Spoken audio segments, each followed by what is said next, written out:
Good morning, you guys. Welcome back to the channel. So today is the day that Kat and Joe is supposed to be dropping off their wagon, or Kat's wagon. I think it's gonna be a little bit later today when the car gets here because they still work, you know, and they get off later, and they also live pretty far from me. So today what I'm gonna be doing is I'm gonna be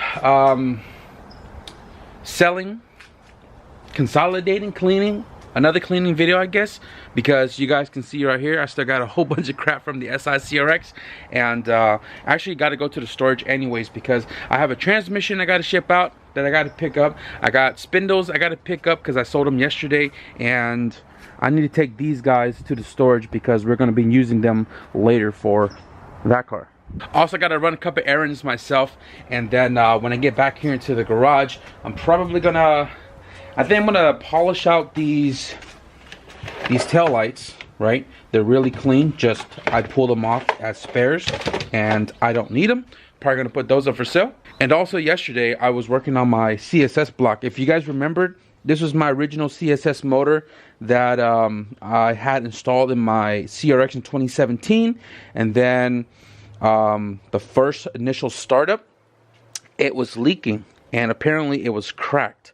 So yesterday off camera I was just kind of seeing if I could repair it, and I repaired most of it, but it's leaking right here because I thought the crack went this way, but the crack actually went the other way. So today I'm gonna spend a little bit more time welding this up to see if I can salvage this block. It is freshly honed still. It's got all the cross hatches. It's already 81.5 mil, and we have some 81.5 mil pistons that are brand new that we can use for it. Today may look like it's going to rain later today, but I'm gonna try to knock everything else out first before it does. So right now I'm gonna feed the cat, load the van, and off to the storage. All right guys, so I have my spare all-wheel drive transmission I'm taking home with me because I sold it. These right here are the DA spindles off of Ricky's car. Sold those last night. I'm taking those and the rotors for those. And then over here I got the CRX SI spindles and rear trailing arms kind of stashed away.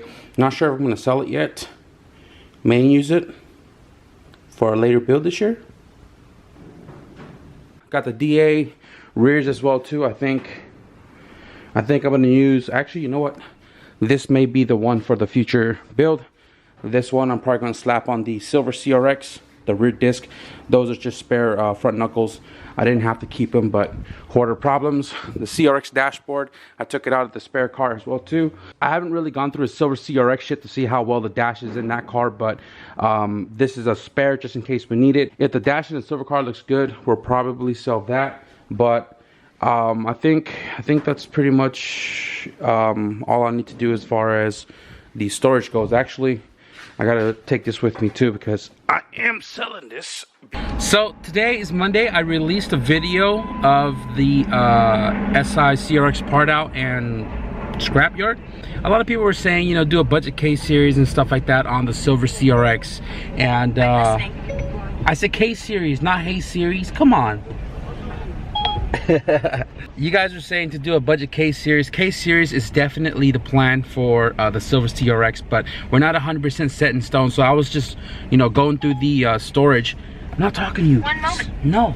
But I just went through my storage real quick, and I was kind of looking at everything that was in there, and I have nearly everything but motor mounts.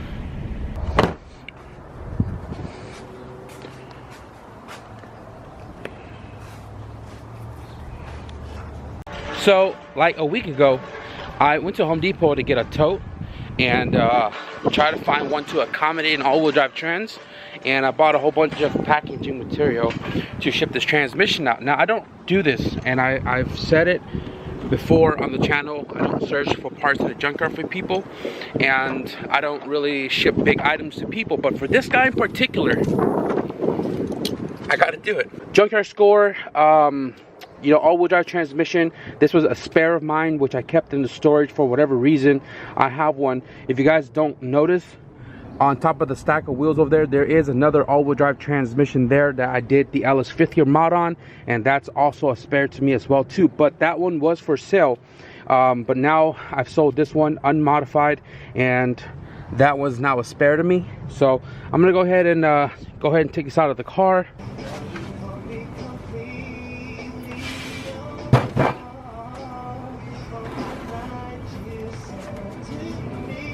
So this tote right here is, I believe it's a 28.6 by 19.6 by 15 height.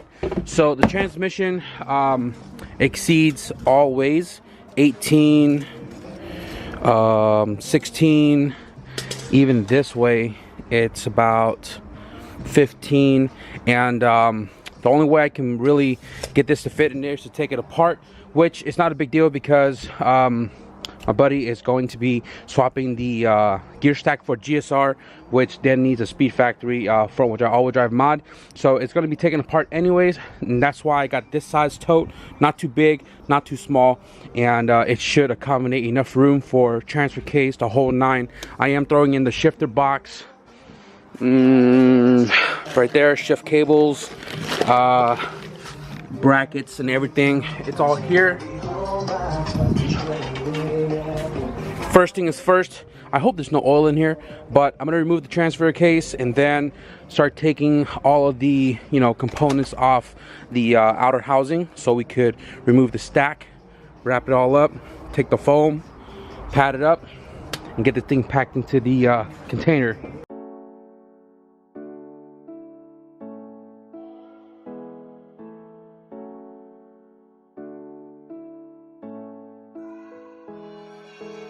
Damn guys, this thing was a puzzle. I was starting to think that I got a very small tote that was not going to fit the transmission, but we were able to get everything packed in here, wrapped up, and nothing is moving around.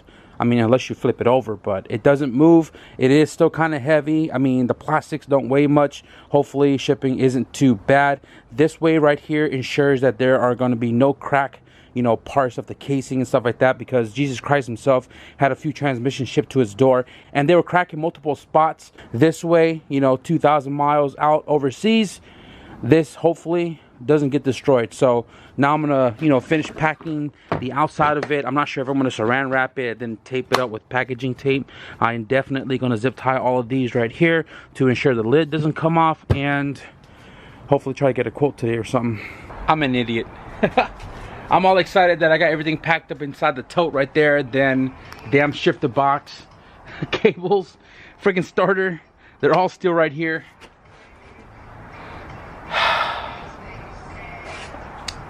I'll reorganize it real quick.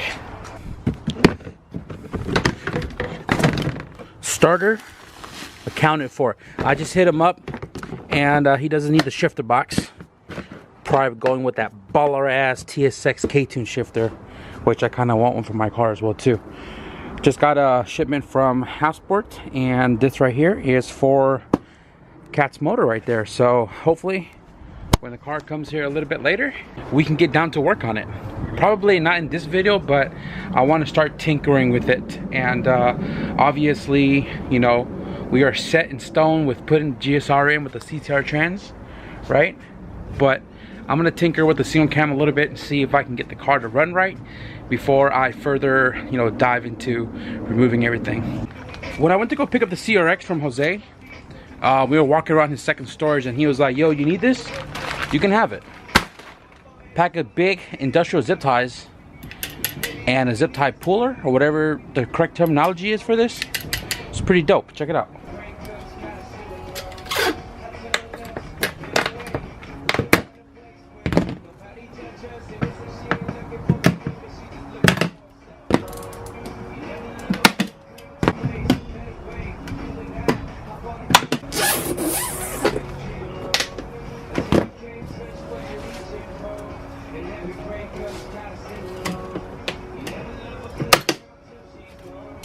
I passed out on my CRX for a little bit with Lucy in the car.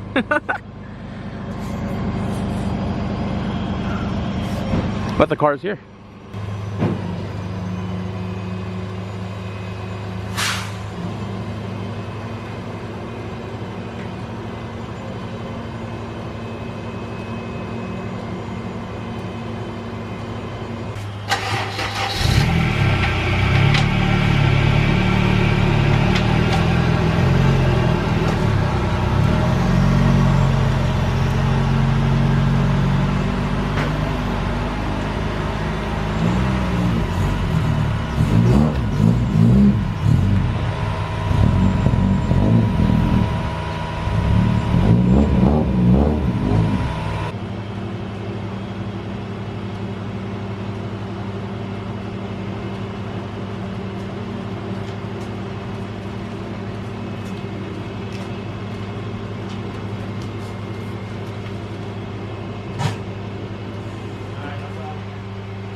I'll tell you guys one thing. Kat did an amazing job cleaning this car up. Wow, look at these seats. If you guys want to see how these look before, I'll put a little link in the corner for y'all to check out how dirty and grimy the interior was when she picked it up. Wow.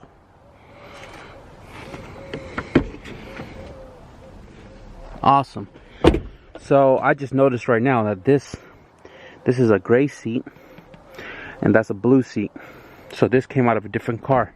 Nonetheless, no rip on the bolster. It's freaking awesome. And I think I'm gonna put everything that I was supposed to do today on the side. And I'm probably gonna start tinkering with the wiring on this a little bit. The car turns on, it runs, and it drives. The issue is you gotta rev really high, because if you try to take off on first gear like normal, it'll shut off completely. I did trace some of the wires. For some reason, this was, like I said, it was pinned in with a different wire right here, right? Standalone harness to the ECU. He said something about that there weren't voltage, or there wasn't connection being made from here to the ECU. But I just did continuity real quick just to see if this even makes a connection all the way to the ECU plug, and all three of these wires do. So obviously I can't check for voltage or whatever it's supposed to put out, because it's not connected to anything on the other end of this harness. But I'm gonna leave that be, because that one is already hooked up and it works. And what I did notice right now was I was going to do TDC on the timing, but I stuck my socket down there, right?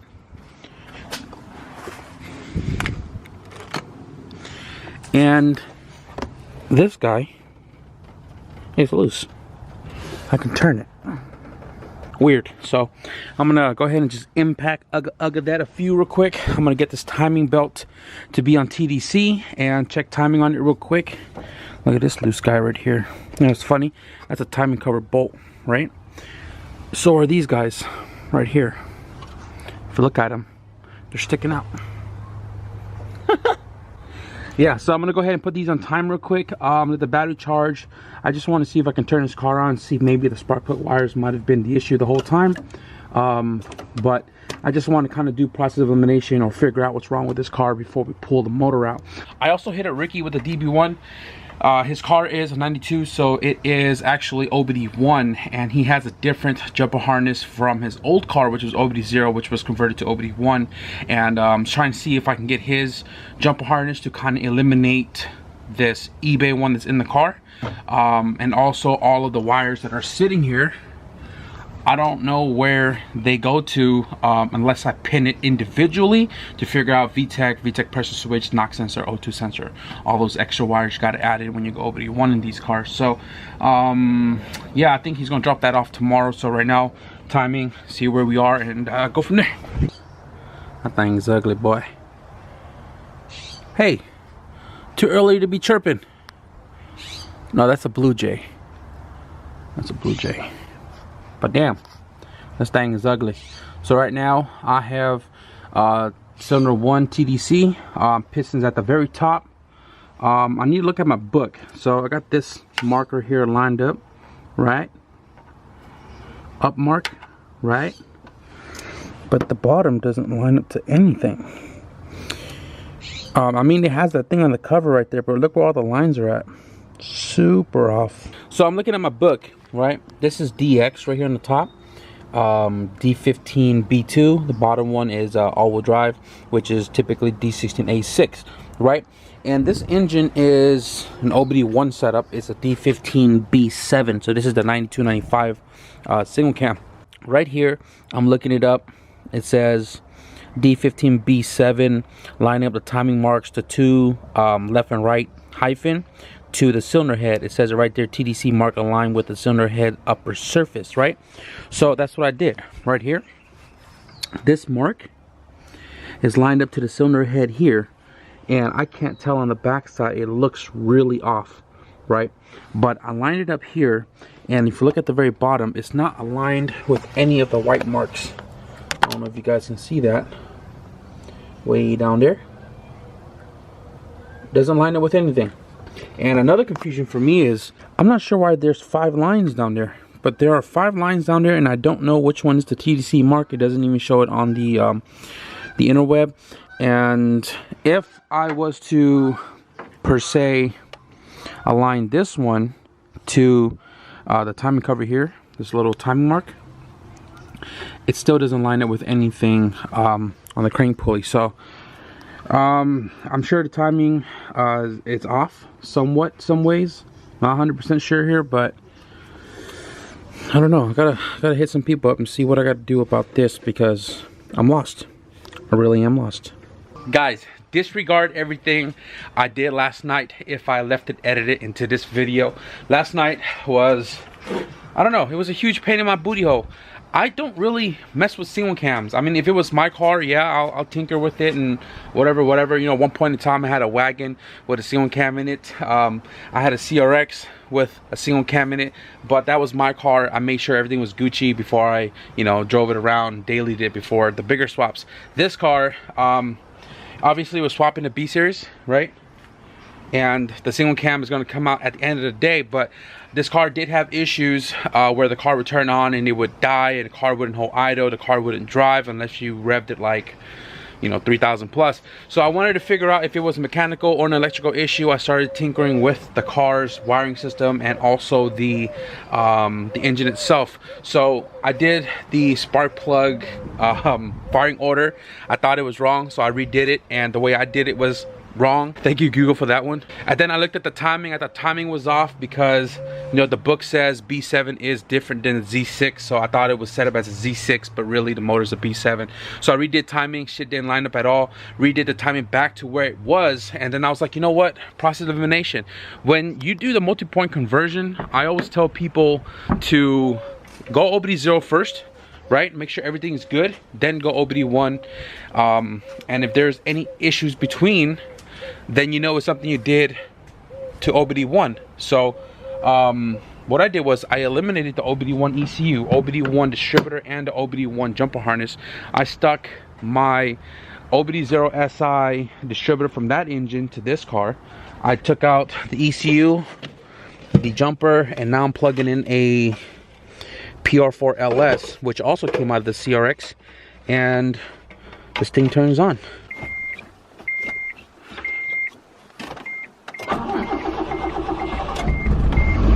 Turns on. The car turns on. So what the car would do is once the car comes on like this, it'll bog its way down and it'll shut off, and it'll keep doing that consistently. Now the car is actually going to warm up. You see the idle starts to drop, and normally it'll die already, but it's still there, still idling. And I drove it around last night. Car runs, you know, like it should, but the car definitely has a low misfire. You can feel it, you can hear it, and doesn't really affect the driving once you go past 2K RPM. But we know the wiring is good as far as the last person who did the multi-point conversion.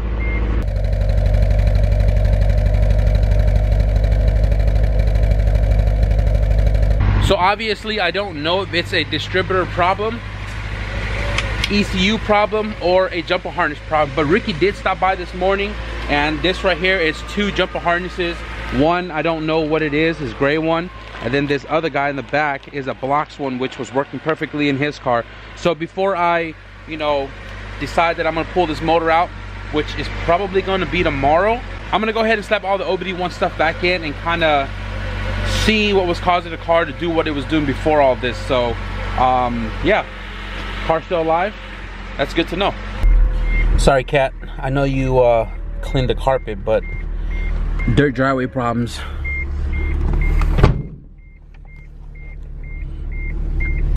The clutch is pretty stiff. Not sure why, but I did notice that it is an aftermarket clutch cable, which I don't prefer. You can still buy the clutch cable brand new from Honda once they source it out, and it's pretty cheap. Doesn't. See, before you couldn't even do this.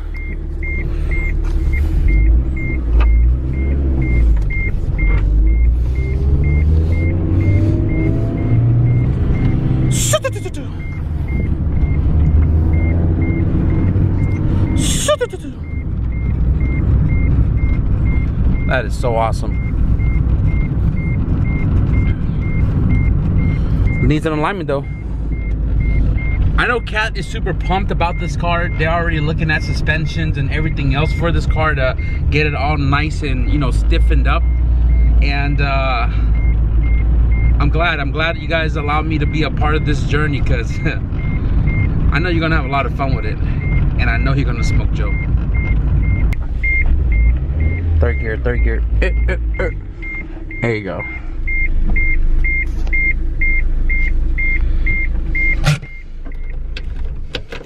So I don't know if I mentioned in the earlier video of picking up this car, this engine is actually rebuilt top to bottom.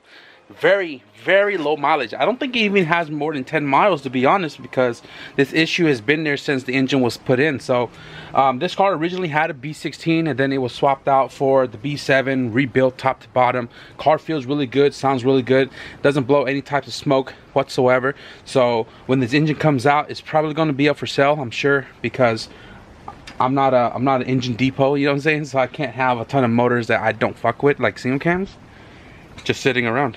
I think I'm going to end the video right here, guys. You just saw that the engine turns on, the car runs and drives, and this is the first step before pulling this engine out. We know the engine is good, the wiring is good. It's just something in between OBD0 to OBD1 that was causing the issue.